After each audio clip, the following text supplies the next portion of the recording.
सुप्रजा रामपूर्वा सन्ध्या प्रवर्तते उत्तिष्ठ नरशार्दूल कर्तव्यं दैवमान्निकम् उत्तिष्ठोत्तिष्ठ गोविन्द उत्तिष्ठ। హాయ్ అండి, వెల్కమ్ టు మై ఛానల్. అందరికీ ముందుగా ఈరోజు ముక్కోటి ఏకాదశి అండి. ముక్కోటి ఏకాదశి శుభాకాంక్షలు మీ అందరికీ. గోధుమ రవ్వతో ప్రసాదం చేస్తున్నాను దేవుడి కోసమని. అక్కడ ప్రసాదం అవుతుందండి. ఇంకా దేవుడికి పూలు పెట్టేసుకుని పూజ చేసుకుంటాను.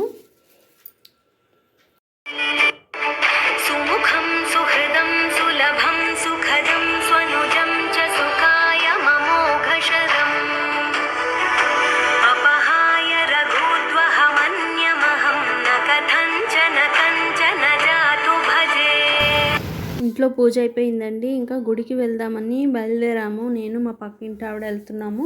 ఇక్కడ నుంచి ఒక 1.5 కిలోమీటర్లో వెంకటేశ్వర స్వామి గుడి ఉందండి.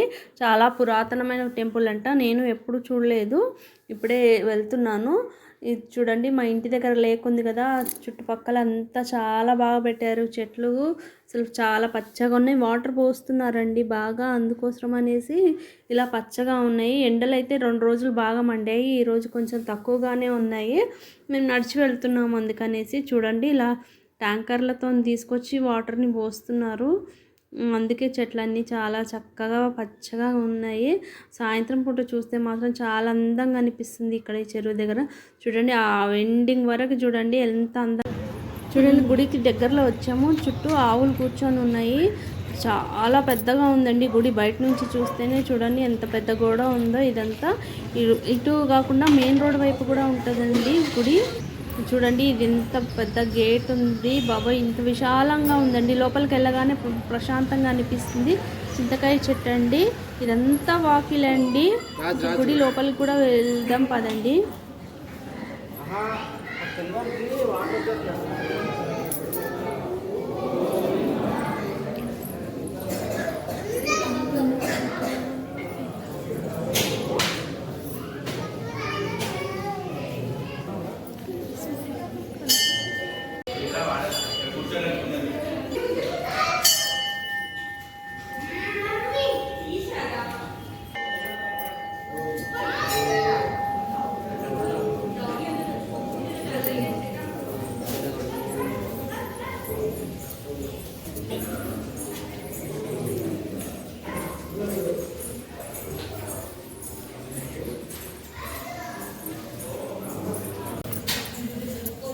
కొట్టండి.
ఇది చాలా పురాతనమైన టెంపుల్ అండి. చిన్న గోమాత ఉంది.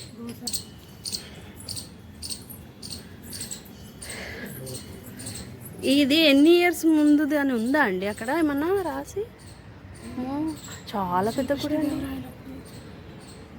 శ్రీకృష్ణదేవరాయలప్పటి నుంచి. ఇది మెయిన్ రోడ్ మీదకి వస్తుంది చూడండి, గోడ ఉంది కదా, ఇంకా అదే ఇది దాటుకొనే ఉంది. ఇంకా అది అడవిలాగా ఉంది. సిటీలో కూడా అడవి ఉంది.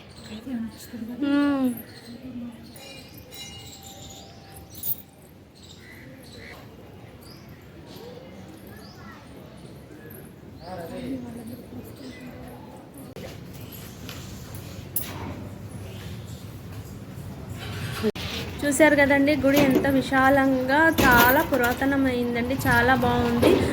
నేను దర్శనం చేసుకోవడంతో పాటు మీ అందరికి కూడా దర్శనం చేయించాను. నాకు చాలా సంతోషంగా ఉందండి. మీకు ఎలా అనిపించిందో నాకు కమెంట్ సెక్షన్లో కామెంట్ చేసి చెప్పండి. Thank you so much. Bye bye.